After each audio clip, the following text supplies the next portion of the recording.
She asked me one question at the reunion, and that single question tore my whole life apart in front of 200 people holding plastic cups of warm beer. I almost didn't go that night.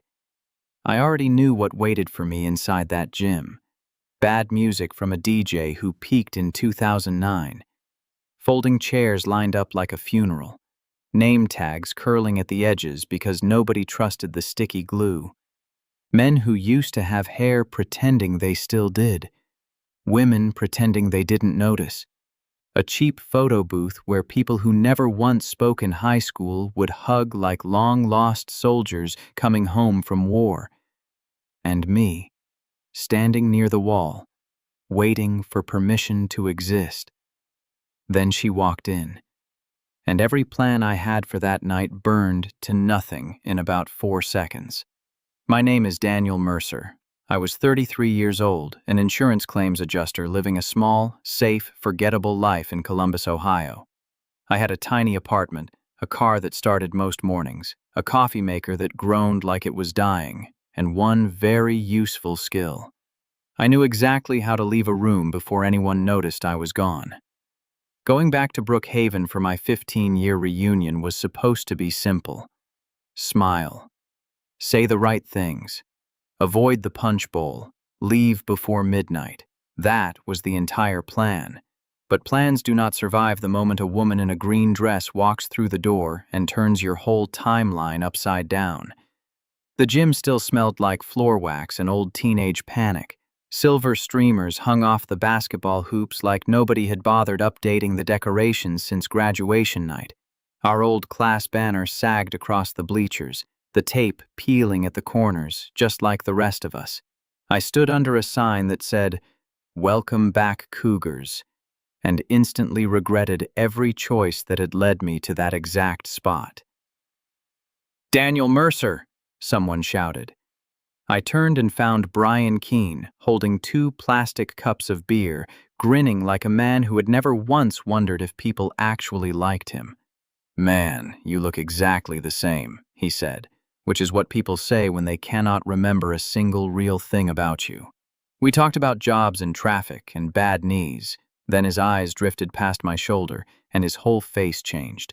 "Well, I will be damned," he whispered. Claire showed up. I did not turn around right away. Some names do not just enter a room. They kick open a door somewhere deep inside your chest.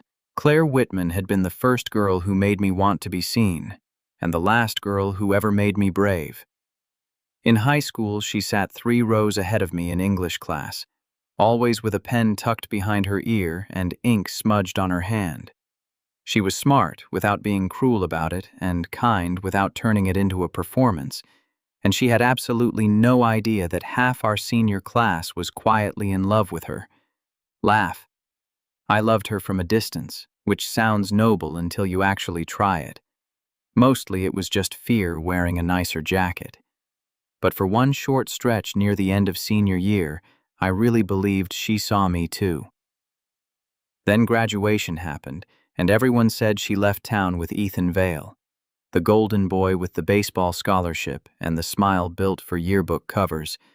I never asked her if it was true. By then, I had already learned that some doors hurt less if you never touch the handle. When I finally turned around, she was standing near the entrance holding a small silver clutch with both hands like it was the only thing keeping her steady. Her hair was shorter now, soft waves brushing her shoulders. There were fine lines near her eyes, the kind you only earn from real laughter and long, hard years. She was not the untouchable girl from my memory anymore. She was better. She was real. And then her eyes found mine, and for one full second, the entire gym went blurry and silent. She walked toward me slowly, like she was not sure she had the right to. "Daniel," she said softly, "you came." "So did you," I answered. "I almost did not." "Same," she said and laughed, and it was the exact same sound I remembered, just warmer now, a little lower, like life had added depth instead of taking anything away. For a moment, we just stood there with 15 years stretched between us and somehow no space left to hide in. Then her smile faded. This was not reunion nerves. This was something older, something heavier. "I need to ask you something," she said. My chest went tight. "Did you ever get my letter?" For a second, I honestly thought I misheard her over the music. Someone laughed too loud near the bleachers. A cup of ice spilled across the waxed floor. But all I could hear was her voice hanging in the air. "What letter?" I asked. Her face went pale in a way that told me my answer had already landed before I even finished the sentence. "You did not get it," she whispered. "I wrote to you the night before I left for Chicago." "You went to Chicago," I said. "Not with Ethan?" Her eyebrows pulled together. "Why would you think that?" "Because everyone said so," I told her. "Because I saw his car outside your house the morning you left. Because it hurt less to believe you chose him than to believe you might have chosen me and I never knew it." She let out a breath that was not quite a laugh. "Of course you believed that," she said. "Everyone did."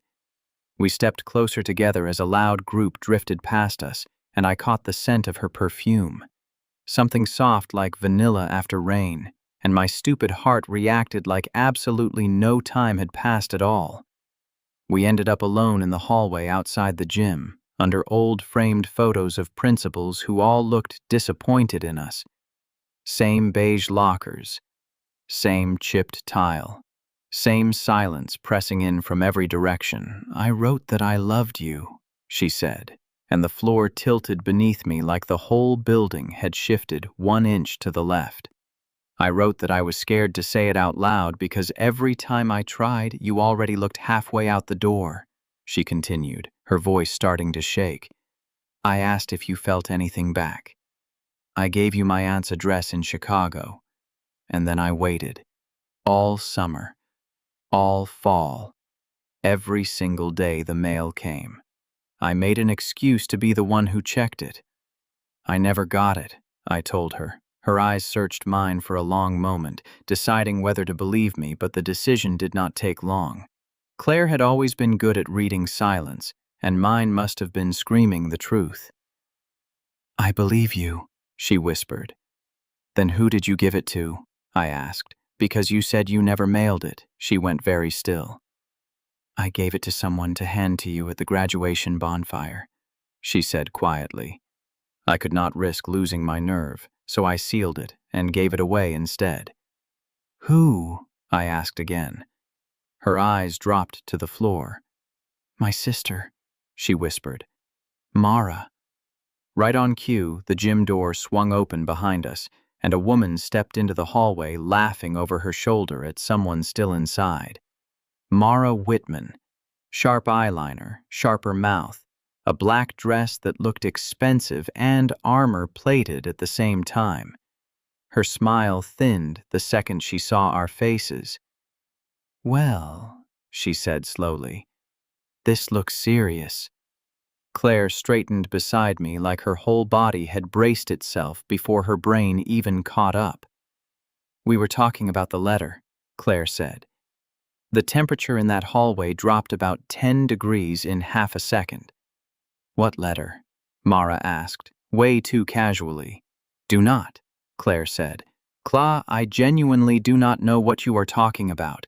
"Yes, you do," Claire snapped, and for the first time all night I heard real steel in her voice. "I never got it," I said flatly. Mara laughed, short and sharp. "Of course you would say that." My face went hot, but I kept my voice level, the same calm voice I used on angry policyholders for a living. "People reveal more when you refuse to chase them." "Why are you so angry?" Claire asked her sister. "I am not angry," Mara snapped, which was itself the answer. "What did you do?" Claire demanded, and Mara's jaw worked once before the words finally came out of her like a confession dragged into daylight. "I protected you," she said. The words landed like a dropped glass shattering across the tile. "I protected you from this town," Mara said, her voice rising now. "From turning into mom, from giving up an entire life in Chicago for some quiet boy who would have married you at 19 and kept you here forever." "I never asked her to stay," I said. "You would not have had to," Mara shot back. "She was already soft about you." "Stupid soft." Claire flinched at that word like it physically hit her. You did not give it to him, Claire whispered. Did you? Mara's whole face cracked for one honest second. No, she said. I burned it. The hallway seemed to shrink around all three of us. 15 years. Every lonely birthday. Every almost relationship that quietly failed because some part of me never fully trusted happiness when it finally knocked. All of it reduced to ash in Mara Whitman's hand. You let me think he ignored me, Claire said, her voice breaking wide open. I let you leave, Mara fired back. I cried for months over what I did. You survived. At what cost? Claire asked, and for once her sister had absolutely no answer for her. We walked out of that reunion together and never went back inside. Under the dark football field lights, beside the old peeling scoreboard, Claire finally let herself cry for real. I hated you a little, she admitted. I know, I said. No, you do not, she said, wiping her face. I hated that you were kind afterward, that you never mocked me, that I convinced myself your silence was just decency when really it was grief with better manners. We stood there in the parking lot picking apart 15 years of silence neither of us had chosen. Then the gym doors opened one more time and Mara stepped out alone, pale, shaking. I still have it, she said. My heart stopped. You said you burned it, I said. I lied, Mara whispered, and pulled a yellowed, sealed envelope from her purse with trembling fingers. My name written across the front in Claire's careful 18-year-old handwriting. Daniel Mercer. Not Dan. Not Danny. Daniel, like she always knew exactly how carefully I held myself together. Claire took the envelope like it might disappear if she blinked. The seal was still unbroken after 15 years. She opened it slowly, right there under the entrance light, and read the words her 18-year-old self had been brave enough to write and never brave enough to say out loud.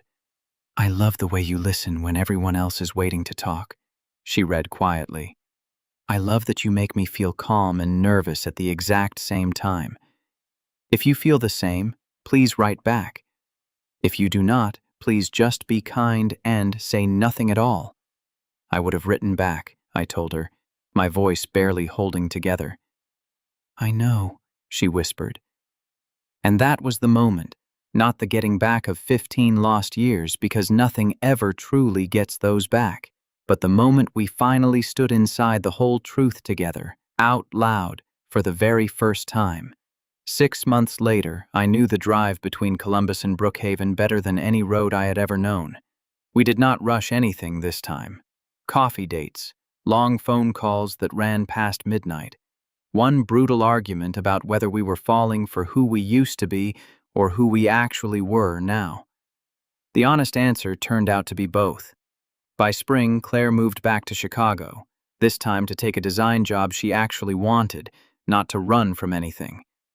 I followed 3 months later, not because she asked me to, but because for the first time in my life I finally knew exactly which door I needed to walk through. She keeps that letter framed on our bookshelf now, not as an old wound, but as proof that some truths survive even 15 years of silence, waiting quietly in the dark for two people brave enough to finally read them. If a story like this ever happened to you, if one missing letter or one buried secret ever changed the whole direction of your life, I want to hear it. Drop your story in the comments below and let me know what you would have done in Daniel's place. And if you love true-to-life stories like this one, hit that subscribe button right now, because on Aftermath Tales, we bring you a brand new story just like this one every single week. See you in the next one.